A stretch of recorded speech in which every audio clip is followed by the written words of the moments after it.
What's up, everybody? This is Siosi, and you are tuning into episode 73 of the It Will Come show. And today we are going to be talking about increasing accountability, public blockchains, and community health. And the reason we're going to be talking about these three areas is because of the last 24 hours, I saw a few articles come out around just accountability in general. And it was quite fitting because about 2 days ago, we just finished round 13 of our accountability accelerator called the PAC. And so I thought, why not just dive straight into these topic areas. Okay, so here we go. Here is the first article. And I'm just going to bring up the chat window because I can hear a few people. All right, there we go.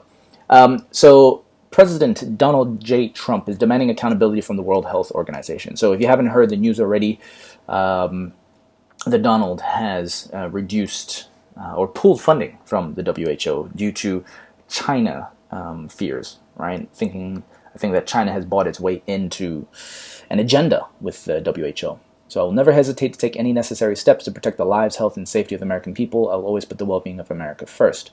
Accountability for American taxpayers is holding the WHO accountable by putting a hold on United States funding.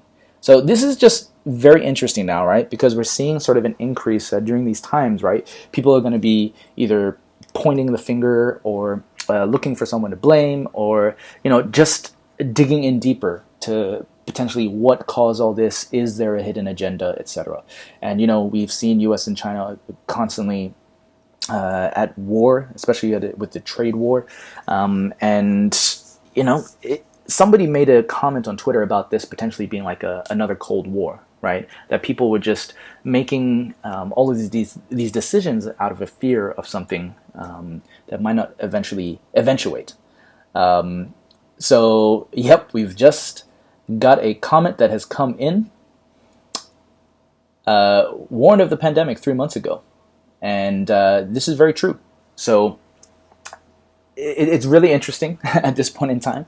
Again, right, that we're going to see how things play out in terms of leaders and countries, how people have taken decisive action or not. There's to Nikki. There was actually a video, I think, put out about Donald Trump showing exactly the decisions he made during this time, because I know CNN were also trying to label him as incompetent, doing nothing, and in many cases it has been. He has been.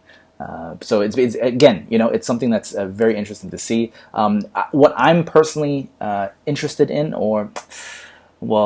more in the long term, is what will happen to the American people as a result of all of these decisions, right? Especially like pulling money out from the WHO.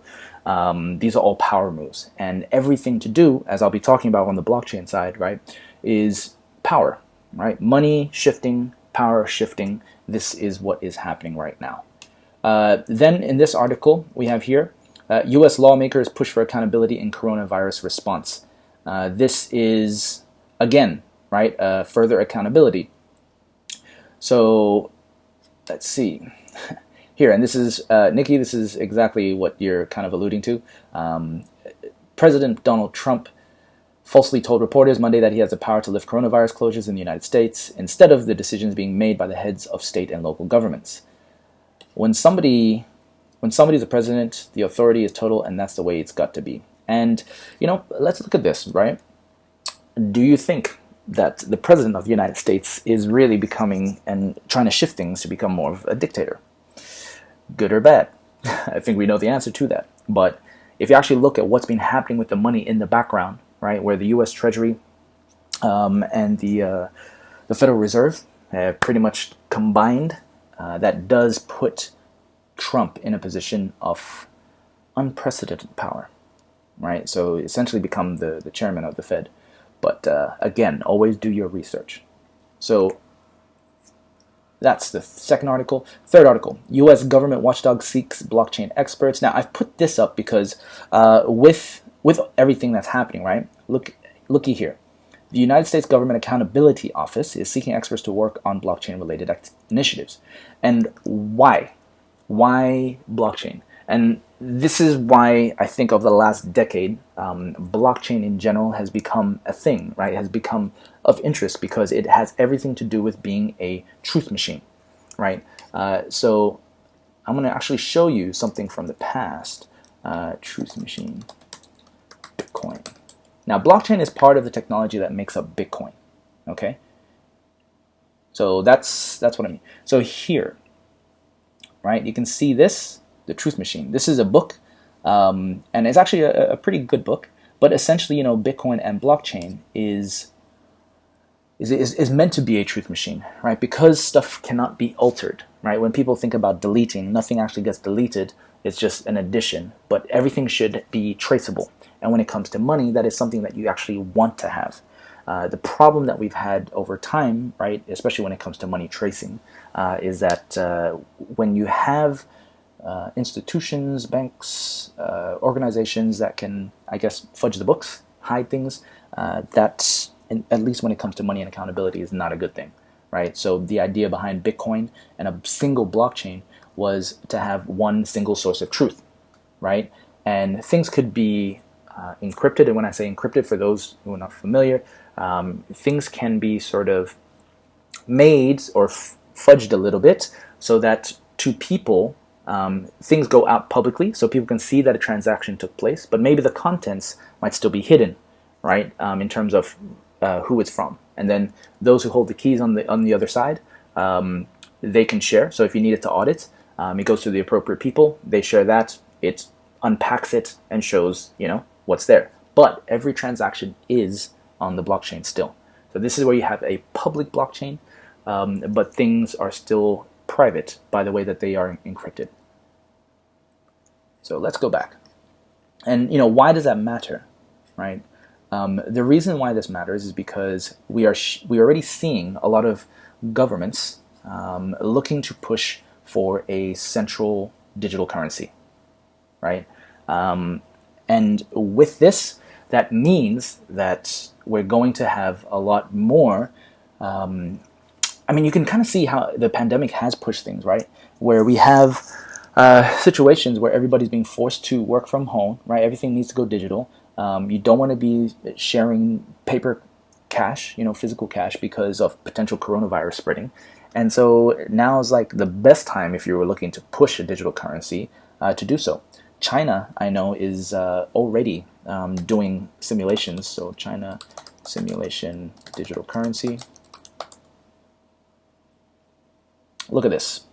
And if anything, right, because of their culture, they can make it happen. And that's like a lot of people in one hit.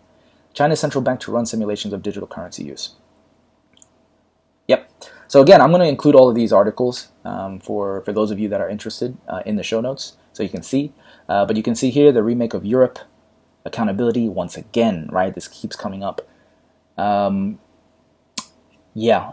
So let's look here. And while the immunity for political personnel, commissioners, and members of parliament has a certain logic, immunity for civil servants is illogical and discriminatory in respect to their colleagues.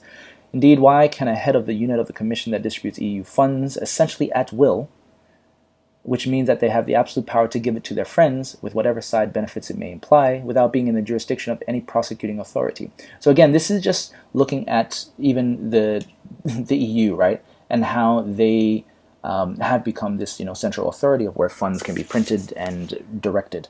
And this is just another case for a single public blockchain.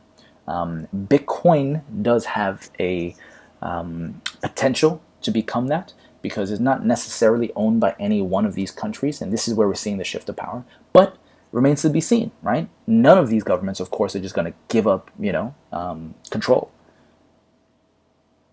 All right, here's from India. All right, we're going all over the world.